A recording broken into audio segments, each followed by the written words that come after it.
चार मर्यादा कौन सी है? जिस मर्यादा में नारी रहे तो उस घर में संपदा नहीं घटती,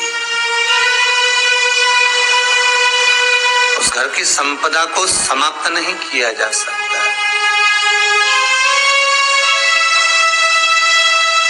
चार मर्यादा माता लक्ष्मी, मां सरस्वती के सामने माता पार्वती जी से पूछ रहे, वो मर्यादा है कौन सी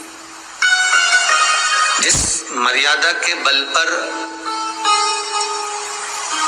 एक जो घर बसता है, घर जो बसाया जाता है, उस घर में सुख, सौभाग्य, संपदा, सत्ता, वैभव, प्रतिष्ठा, यश, कीर्ति, आरोग्यता, ये सब वहां रहे।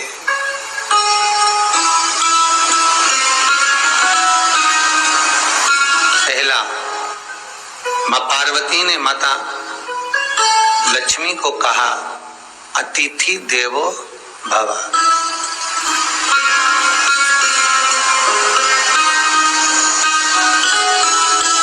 हमारे दरवाजे पर जब कोई अतिथि आए, हमारे दरवाजे पर कोई मेहमान आए, तो हम उसका आदर करें। परिवार के लोग जो आदर कर रहे हैं वो अपनी जगह पर है, भाई आदर कर रहा है वो अपनी जगह पर है, जेठ आदर कर रहा है वो अपनी जगह पर है, देवर मान सम्मान दे रहा है वो अपनी जगह पर है। पर सबसे पहला सम्मान घर की स्त्री को अतिथि का करना चाहिए।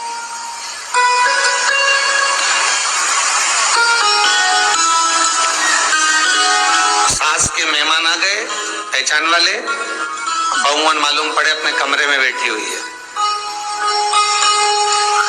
मेहमानों ने आकर पूछ लिया, क्यों बहू नहीं दिख रही? बस आ रही होगी। सास गई, रसोई घर में से पानी लाकर पिला दिया। फिर मेहमानों ने पूछा, बहू नहीं दिख रही? बस आती होगी। 2 बार सास ने गिलास भी गिरा दिया कि एक आध तो आ जाओ रही ऊपर से, पर नहीं। जब सास ने चाय रख दी और चाय रखकर सास फिर लेकर आई, तो बहुओं के मन में आया, चलो सास ने चाय बना दी है, खुशबू ऊपर आ गई है, अब चलते हैं। और बहू फिर नीचे आई, जो मौसी आई थी, काकी आई थी, बुआ आई थी, चाची आई थी, उनको प्रणाम करा और अंदर जाकर चाय जो बनी थी उसको पिया।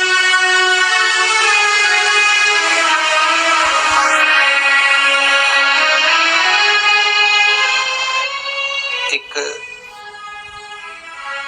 गरुड़ पुराण में लिखा है, 94 तरह के नरक में एक नरक है जो दरवाजे पर आए हुए अतिथि का सम्मान नहीं करता,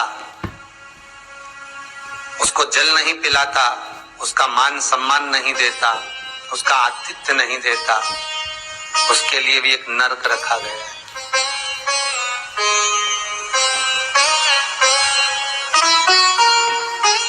हजारों नरकों में एक नरक वो भी है जिसका हमने आतिथ्य ना करा। मेरा बहुओं से निवेदन है, सास के रिश्तेदार आए तो आप उनका भी आदर करिए, और आपके रिश्तेदार आए तो आप उनका भी आदर करिए। जेठानी के रिश्तेदार आए तो आप उनका भी आदर करिए, और देवरानी के रिश्तेदार आए तो आप उनका भी आदर करिए। आप किसी न किसी रूप में जो अतिथि आया है वो न जेठ का है, न देवर का है, न वो सास का है, अतिथि घर का है, किसी एक व्यक्ति का अतिथि नहीं है।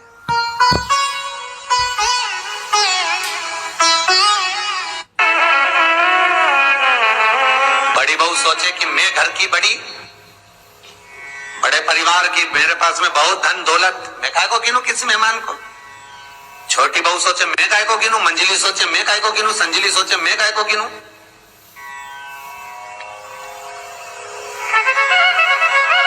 तुम्हारे माँ बाप आए, सास अगर तुम्हारे पिता से, तुम्हारी माता से बात ना करे, देवरानी बात ना करे, जेठानी बात ना करे, तो तुम्हें कैसा लगेगा कि तुम्हारे माँ बाप आए और किसी ने सम्मान नहीं करा। उसी तरह सास के रिश्तेदार आए, तुम सम्मान नहीं करोगी तो उसको कैसा लगेगा। फिर तुम्हारे घर के आए, वो सम्मान न करे तो तुम्हें कैसा लगेगा। आतिथ्य घर में कोई भी आए वो सबके लिए।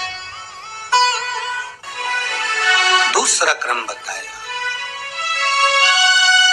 घर के दरवाजे पर जो तुलसी का पौधा होता है, जीवन में सबसे पहले अगर दुख आता है, तकलीफ आती है, कष्ट आता है, बीमारी आती है, रोग आता है, कोई बड़ा घटना घटने वाली होती है, कोई बड़ा कष्ट आने वाला होता है,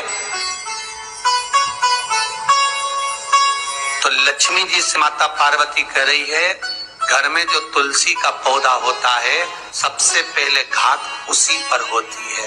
तुलसी का पौधा सूख जाता है, समाप्त हो जाता है,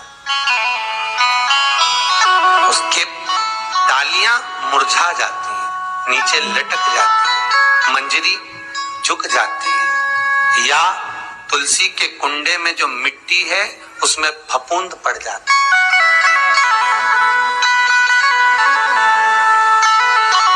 कितना सुंदर बात कही है महाराज। तुलसी के क्यारे में, पद्म पुराण, तुलसी के क्यारे में जो हम जल डालते हैं, वो जल हमने जब डाला और वो जल अगर नीचे गिर रहा है, उसका भी दोष वर्णन है महाराज, उसका भी दोष हमारे शास्त्रों में वर्णित किया गया। तुलसी के क्यारे में अगर जल डाल रहे हैं और वो जल जमीन पर बह रहा है, गिर रहा है, उसका भी दोष है। तुलसी के क्यारे में उतना ही जल दिया जाए जितनी मट्टी सोख ले, 2-4 8 बूंद पानी गिरे चल जाएगा। तुलसी के क्यारे में छिद्र रहता है, बूंद बूंद पानी टपक जाए वो चल जाएगा। पर तुमने तुलसी के क्यारे में जो जल भरा, लोटा भर भर के डाल दिया, और ऊपर से जो जल कुंडा भरा कर उलीच में से, अर्थात भराने के बाद जो नीचे गिर रहा है, वो दोषपूर्ण है महाराज, उसकी दोष था।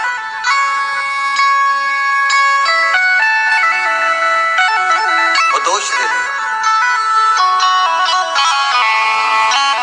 तो लक्ष्मी से माता पार्वती जी कह रही हैं कि दूसरा क्रम है घर में वैभव, लक्ष्मी, संपदा, प्रतिष्ठा, यश, आरोग्य को पाने के लिए तुलसी के क्यारे की आराधना, तुलसी के कुंड को नमन करना।